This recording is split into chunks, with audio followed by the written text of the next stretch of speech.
One man and one woman carry the flag. Allow me to paint you a picture, a rather gray and grim picture at that, of an unfortunate reality that is being faced by an increasing number of Bramptonians. This unfortunate reality is only growing because of the major problems that are very specific to Brampton.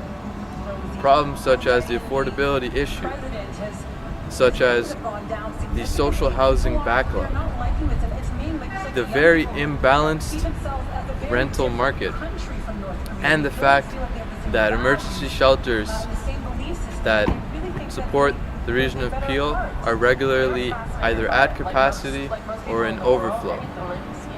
Now, these four problems that I just stated, they're not the only reasons that people are forced into the unfortunate reality that I'm about to share with you, but they are definitely a big reason why.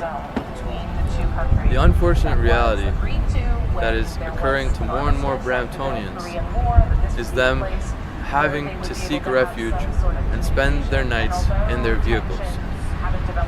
Now, whether this is because they can no longer afford their mortgage payments or their rent, whether this is because they're desperately waiting for the social housing assistance, which currently has an average wait time of 6.5 years, whether this is because they are struggling to find an appropriate and affordable rental property in this imbalanced rental market in Brampton, or whether this is because that they have sought shelter at an emergency shelter and find that it is not to their needs or they cannot access because the shelters are at capacity.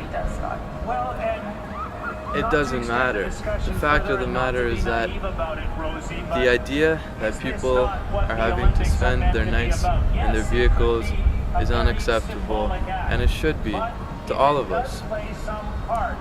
Not only is spending a night in your vehicle extremely uncomfortable when you should be getting good rest, but specifically during nights like tonight in the brutal Brampton winter, it can be especially tough. And that's why it's my pleasure to be here tonight. I'm here at the longest night of the year fundraiser, an annual fundraiser held by the United Way of Peel region.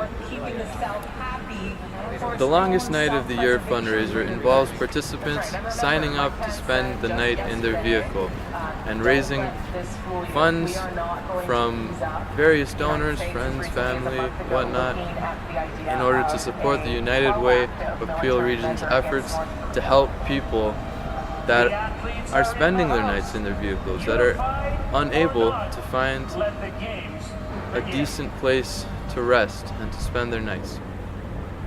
And it is also my pleasure, in just a short while, to speak with Regional Councillor Martin Medeiros about this matter.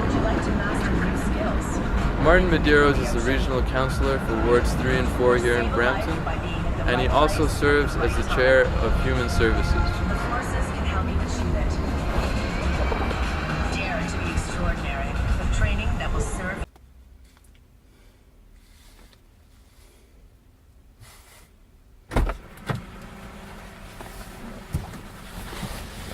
So here I am with Regional Councillor Martin Medeiros, and first of all, thank you so much for taking out the time to speak with me and for participating in this very worthwhile event. No, thank you very much, especially for taking time out and raising awareness of what we're doing here today. Oh, that's no problem at all. To my understanding, this is your third time participating? Yep, this is my third time participating in United Way of Peel region longest night, and it's really about raising awareness of homelessness, and I think the idea is we recognize that homelessness is, many people don't even have cars, they sleep in shelters and so on, but I was surprised when I got elected in 2014 in my work with United Way to discover that many people that we actually work with and that we encounter who we assume go home to homes, a lot of them live out of their cars. Right. And it's a choice a lot of times between food on your table or putting shelter over your head. Right. Why don't you tell us a little bit about what it's like to spend a night in your car? I will tell you, it's the first time I ever did it. I think I came prepared, and certainly today is not a reflection, probably what some people may encounter when they're sleeping in their car. You know, I come I come with a couple of blankets, a pillow, and I lie down. And there are those who will sleep and basically stay in their chairs and so on. But I will tell you, after a couple of hours, the whole, certainly you're excited about the event and there are other participants, but in a couple of hours, you really start understanding how difficult it is to sleep in your car, and you feel the cold. And one thing is that you're really grateful is that when you wake up in that morning and go home to a hot shower and a nice bed, how grateful you are to that ability to do that for those who can. Right. So you really leave with a different appreciation of what people go through. Thank you. Is there any progress you'd like to share that either you or the councillor have done about these issues that cause people to be forced into their vehicles? Yeah, no, certainly at the Region Appeal. So I'm the chair of Human Services, so basically housing and other responsibilities. So at Peel Region, they're responsible for housing, and one thing that we've started and we developed as of last year is a 20-year housing strategy. And basically that encompasses various initiatives. One of the initiatives is that, so for someone who applies to affordable housing, there's a wait list of 7 years. Right. And we're trying to tackle that. And council's made a decision to do further investments. At my beginning in 2015, we started making key investments into developing this strategy. Also, we're working with our partners, the provincial government, the federal government. So the federal government last year made a very important announcement, a 10-year plan to deal with, I guess, the housing issue, the housing crisis. One of the issues that we have, so we put money towards it, but one of the issues that we've had when we took up rentals, right now in Peel Region, the rental vacancy rate was only 1%. So that really raises prices, and it diminishes stock. So we've developed a housing first strategy, which essentially tries to those who experience chronic homelessness and those who are in real need, we try to fast track and try to get them into a shelter, into a housing strategy ASAP. And then after, also we're putting pressure on our partners to increase funding and increase availability. The truth be told, one of the issues that you have when you're talking about social housing or affordable housing is, certainly when you're talking about builders and developers, and they want to make profit, and that's understandable. That's business. So the region is trying to entice and work collaboratively with them and try to give them a little bit more incentive for them to build social housing as well.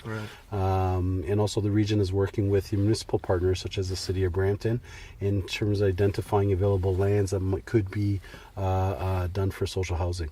Have the situation improved? It's improved. Am I happy where we are? No, you're never happy. I get contacted every day, and I can tell you, even during Christmas, I had a situation where a mother and a 7-year-old child, she was evicted from her place, and this was at December 23rd, so 2 days before Christmas.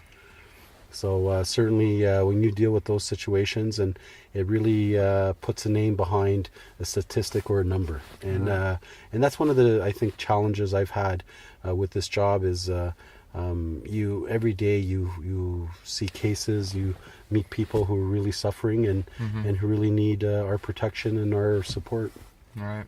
So not only is it a very urgent problem, but it's also, from your understanding, from what I'm understanding from it, very complex, not very easy. Yeah. And so for a lot of us, for a lot of people watching this, for me, for a lot of people in Brampton, we would love to help. We feel compassion for these people, but we just don't know how. Is there any suggestions onto how we can help people going through this? Yeah, and that's a great question. And, first of all, one of the interesting at the Region Appeal, we've started reaching out to faith-based organizations. So your churches, your mosques, your temples, And we feel that there's a first way into trying to support them in putting that outreach out to families or people that they may know who need those supports. But certainly you have organizations like United Way Appeal, and every dollar that you provide in terms of sponsorship or so on. And there's other organizations in Brampton. We've had Regeneration, and then after Knightsbridge Table, and different organizations who certainly try to help our most vulnerable. But besides that as well, just the fact that people are aware of the issue and people can educate other people about the importance of understanding that there are people who deal with homelessness, and trying to raise that awareness, I think in itself is a great goal to have. Right. And thank you so much for educating all of us. It brings me great pleasure to be able to speak to you about this, to be here. And to anyone going through the issues, I think it's important to know that there are people that understand what you're going through. There are people that care about you, and we will help you. Thank you so much for taking the time out of your night, and I wish you all the best going through tonight. Yeah, thank you very much, and I really that message really resonates. Certainly not just myself, but in terms of councils, in terms of civil society, churches, faith-based groups, and just these type of initiatives really not only provide by raising awareness, but in an indirect way, it helps support everyone who's facing those challenges. Martin Medeiros, everybody.